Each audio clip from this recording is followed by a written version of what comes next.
Kain, mga mare. Sarap. Ng ulo. Sarap. Init.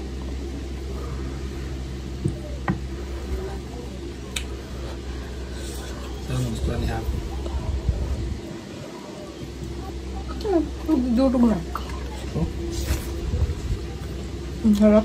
Ang sarap. Grabe.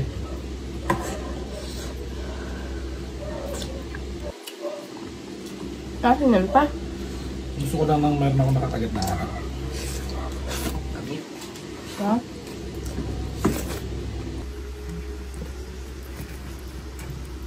Taas na pa.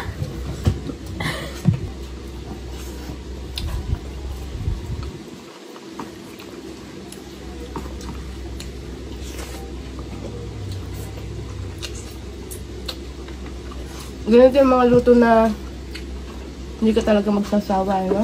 Hindi na nakaka-umay kainin. Anong ulam niyo mga mare? Anong niluto niyong ulam dyan?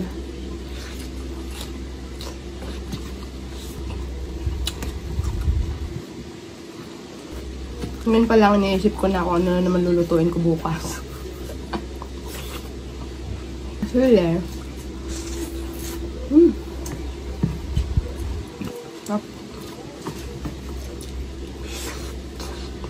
Ang lapot ng gata ng pagkakaluto ko. Since pinakuluan nga muna natin siya sa sa suka. Nanuot yung suka. Nanuot yung suka sa laman.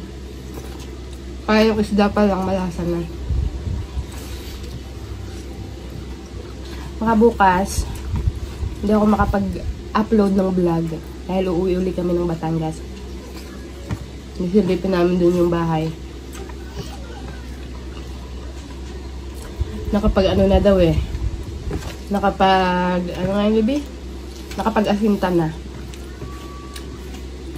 Kaya, uuwi muna ulit kami doon para masilip namin. Star rice. Magpapaluto pa lang sana ako kay mama ng sinaing na tulingan kasi nga uuwi kami sa Batangas. Gusto ko kasi talaga doon. Mga ganung luto, mga sinaing na tulingan. Pero dahil nagluto na nga ako nito ngayon, hindi na. Satisfied na.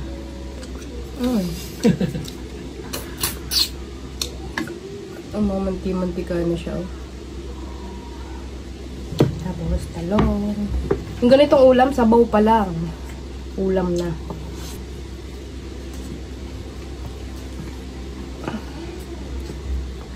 Yummy.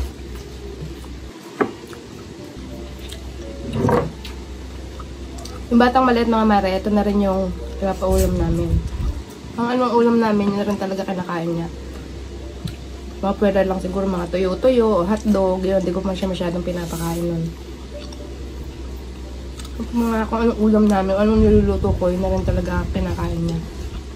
Yun naman yung sabi ng pedya niya eh. Kahit ano naman, pwede nang kainin. Basta less lang sa asin, less sa mantika, mga ganon. Pero kahit anong pagkain, pwede naman yan yung kainin. Wag lang doon masyadong mga matatamis, ayun, mga bawal. Pero kuminsan-minsan, pakain din naman namin siya ng mga matatamis, mga ice cream.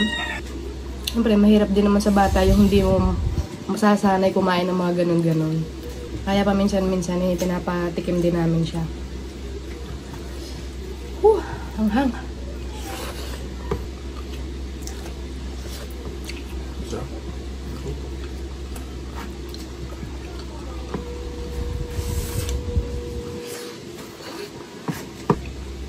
Mabilis talaga ako kumain. Nasanay na, syempre, di ba, kapag may maliit ka, kailangan mabilisan lang lagi ang kain. Lalo na nga medyo maliit-liit pa yan. Patulugin ko muna yan. Kasi pag nakatulog siya, paspas. Paspas ng pagkain. Maya-maya, gigising na naman yan. Dati ganito din yung gusto kong i-vlog eh. Mukbang.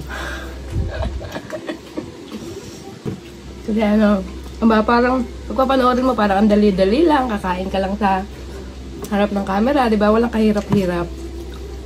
Pero sabi nila, mahirap din daw content yung mukbang. Siyempre, kailangan lagi masasarap pagkain mo. Ano kung wala kang ulam, kung di masarap ulam mo, di ba? Hindi nakakatakang panoorin. Pag lalo na pag itlog lang ulam mo, di ba? Tuyo, mga ganyan-ganyan. Siyempre, dapat masarap din ulam mo. Saka, siyempre, di ba? Pag mukbang, dapat marami ka talagang kakainin. Saka, hindi rin siya basta-basta nga kasi siyempre, yung puhunan nila dyan, parang yung health nila, yung kalusugan nila. Diba? Meron nga mga magkakasakit ng mga ibang mukbanger. Kaya na sobra-sobra na yung kinakain nila. Minsan, sobrang tataba pa. Kaya, okay na yun, linis-linis na lang ng bahay. Pag meron kang walis, meron kang basahan, o, diba? Vlog na, content na. Hugas ka ng pinggan, nagluto ka, o, diba? Vlog na. Mukbang kasi, wala akong pambili lagi ng mga lechon-lechon. Saka, yung mga masasarap na pagkain. Kailangan mamumuhunan ka talaga doon. Ito, ang puhunan, linis-linis ka lang. Linis ang bahay, hugas ka lang pinggan. Diba? Walis tambo lang yung puhunan mo. Nakapaghugas ng pinggan. Ayaw nga nagtatanong kung nagda-diet daw ako. Oo mga mare. Hindi, walang diet. Basta talaga, nasarapan ako sa pagkain, sa ulam ako. Kain kong kain talaga, lamon kong lamon talaga. Hindi pa ako nagda-diet. Hindi ako nagda-diet. Kahit dati naman di ako nagda-diet. Lalo na nga ngayon, di ba, nagpapadodo pa ako. Nagpapa-breastfeed ako. So, hindi pwedeng mag-diet. Kasi maya-maya ako nagugutom. Maya-maya din talaga ako kumakain. Pagka dumede na yung batang maliit, gutom ka na uli. Kaya kakain ka uli. Lalo na sa gabi. Kaya sa gabi, talagang magdamag yan kung dumede. Halos saglit lang talaga yung bibitaw. Kaya kailangan sa gabi talaga, busog na busog din ako. Kasi pagka konti lang yung kinain ko sa gabi, madaling araw pa lang nagugutom na ako. Kaya, hindi ako nag-diet. Bakit? Sexy ba ako? Mukha ba akong sexy sa video? Taba-taba ko nga sa video ah. Yung natanong ko nagda-diet ako, nasa-sexyhan ba kayo sa akin?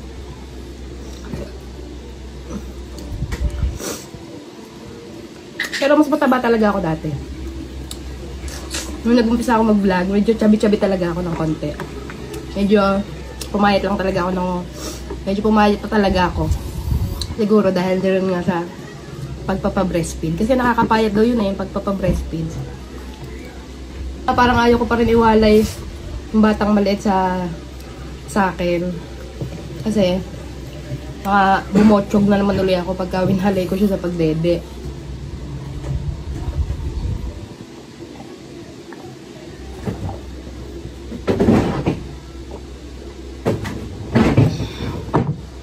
Yan siya, finish. Walang natira kundi tinik.